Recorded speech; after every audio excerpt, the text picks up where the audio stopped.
tal? Mira, ¿cómo te sientes? Mira, ¿cómo te sientes tú? Una mica espantada?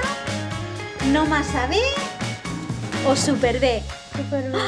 Mira, ¿lo enganchas aquí? Ponla aquí. Muy bien, perfecto. Mira, vale.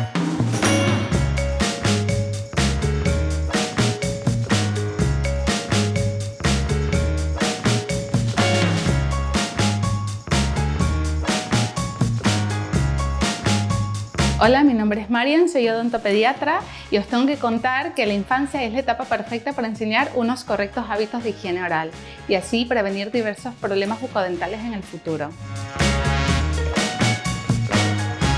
Institutos Odontológicos hemos puesto en marcha un nuevo proyecto llamado Denti Educación para concientizar a los padres y a los más pequeños de la casa sobre la importancia de cuidar la salud bucal dental y lo haremos a través de charlas y talleres.